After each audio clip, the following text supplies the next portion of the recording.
Well, this was a pleasant surprise. Guess the translators decided to be fast this time.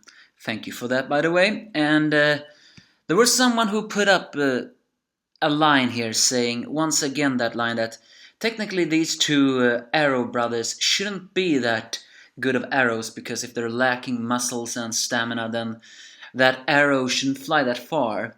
That person obviously didn't see my video last time. I said something about that. As real as Kingdom is, there are some instances when someone's beast strength just increases that way. Besides, these brothers said they were hunters. And there are some who has hidden muscles, even though they don't look like that, because their concentration and their dedication to what they do is just that big.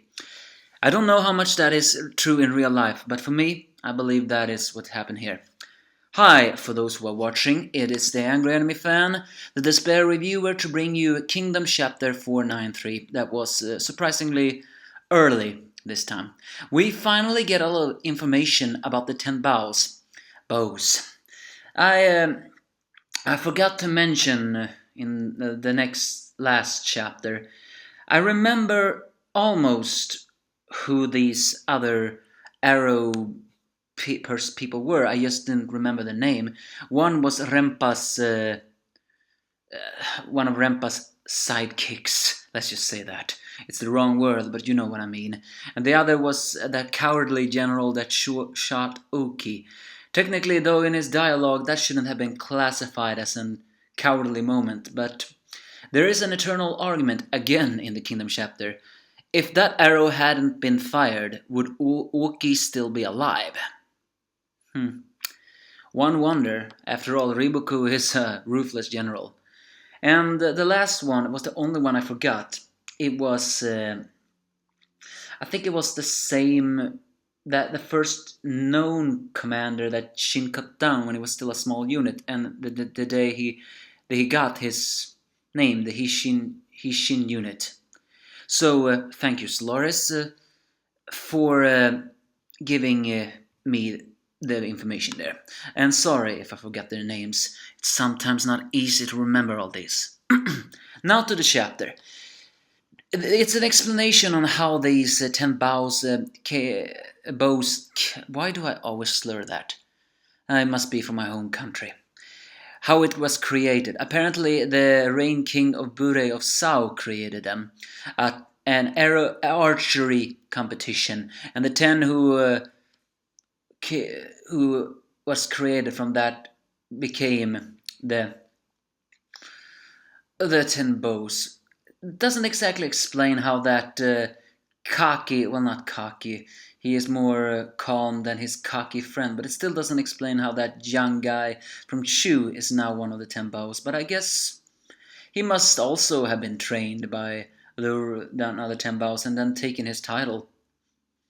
Either way, the crowned champion of that competition was called Kinri, someone who could hit a target 8 of the 10 times from 500 paces away. And the brothers show that they are also very strong with that, as they also try that distance.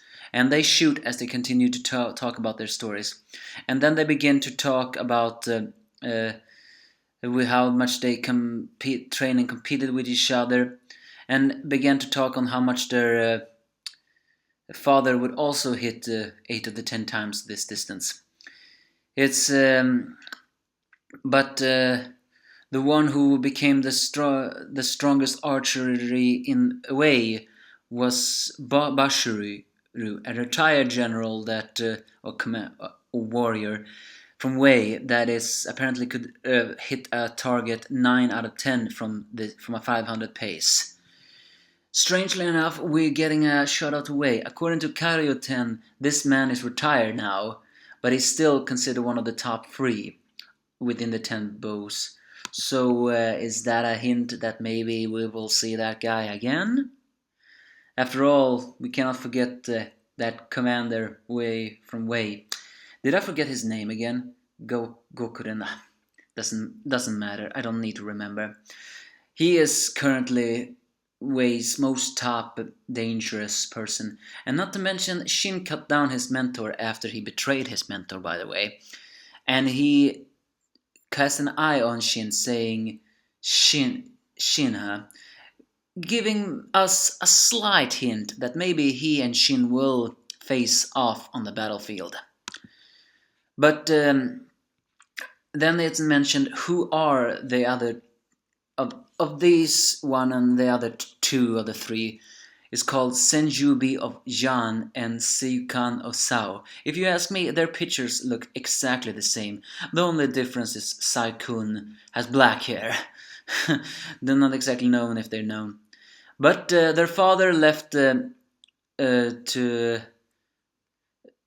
challenge Bashiru of Wei on the battlefield, and he left his two sons just to so they became so they decided to just hunt at that time, almost a little bit like a shitty dad. And then he joined the Dukoyo army, and then he died. But the old man Gakurei, one of the older general veterans of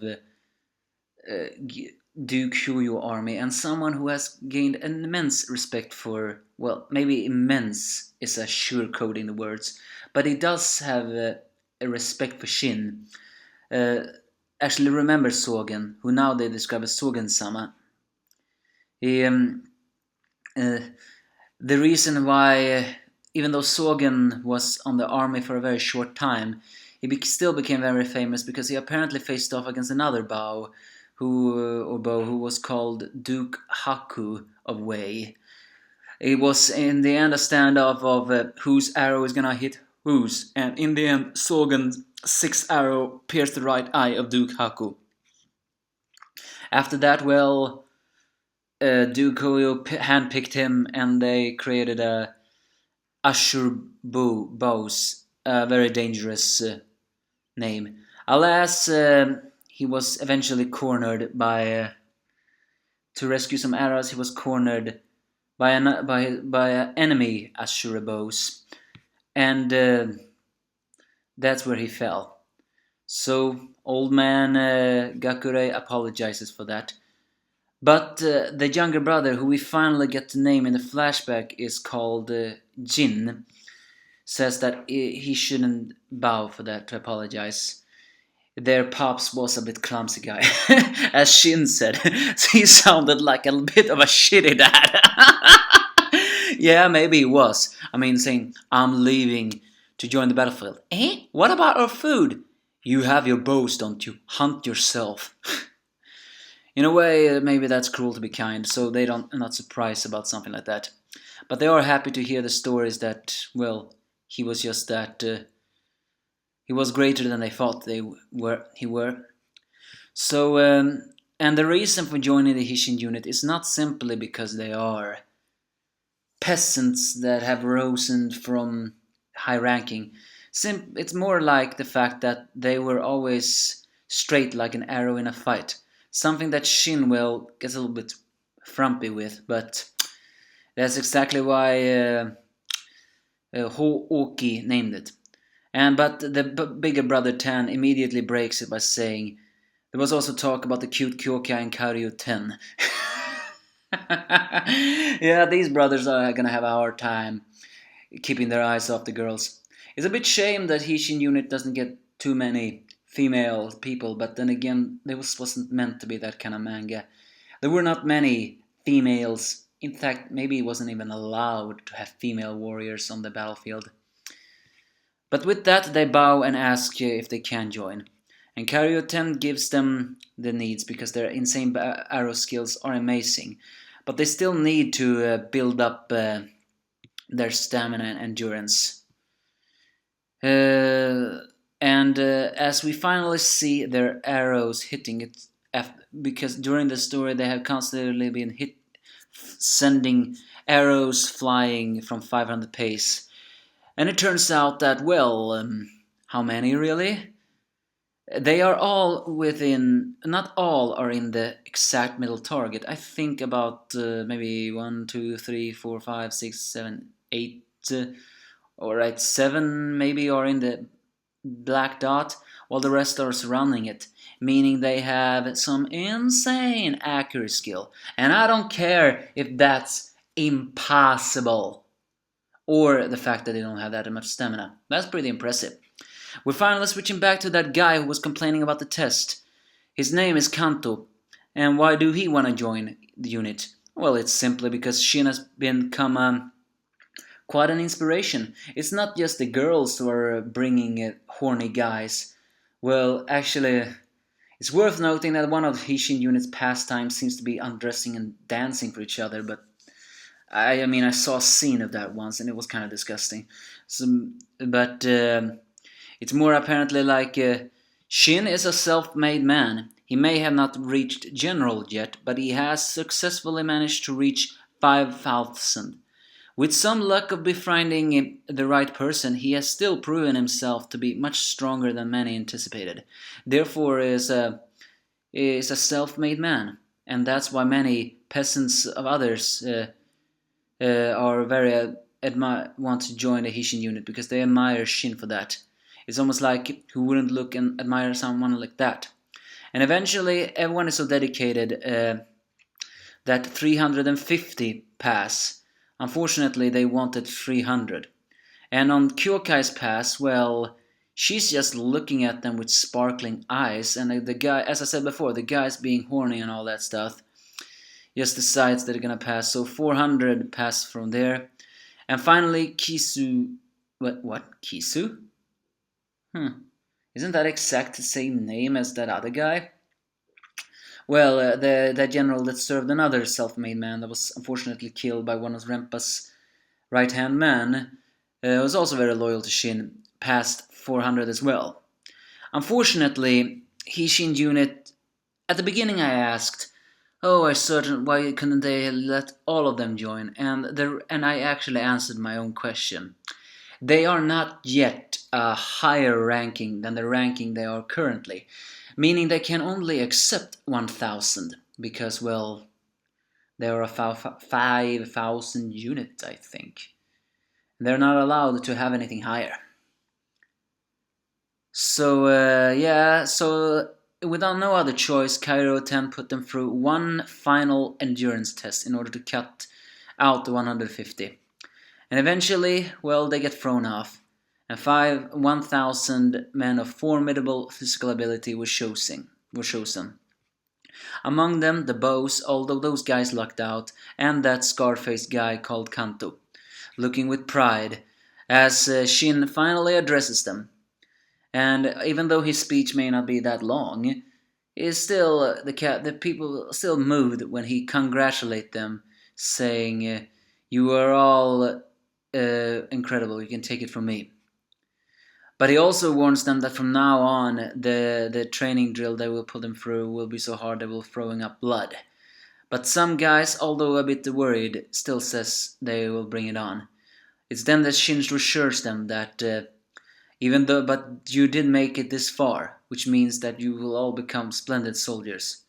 We are the Hishin unit, the same Hishin unit that have always kept running non-stop with glory in our sights. And now every single one of you are one of us. So with that, the recruitment process is finished, and we are gonna soon jump in this new arc of whatever. We've been introduced to some people, especially that Kanto, even though the archery brothers were the most noteworthy. And we got some more information about the 10 bows, which further implying that maybe we are gonna see them too. There were some mentions about Saos, and there is that battle against Riboku. But I have a very big feeling these brothers are gonna face off against that Shu guy with the arrow. I mean, if they manage to survive that long. If they manage to do that, then they will definitely make their mark. But who knows? All in all, it still was just recruitments, but I like this. Even though I wish I was like these guys that would still give it their all because they admire someone that much. It's not easy doing that, but in a manga perspective, it's very wonderful to see that. Give it your all. Even though Shin should have said in my book, there are still many dangers ahead, because after all, the battlefield are not that kind. But, I mean, it would have been pretty black comedy if he had said, one of the reasons why the tests were so harsh is because the battlefield are less kind than us. But he didn't say that. So all in all, the recruitments are finished. We have introduced some new characters, but we have no idea what is going to take us next. But we have been promising a war more despair bringing than anything else. But I have a feeling Shin is going to grow more from this. So give me your thoughts if you have any.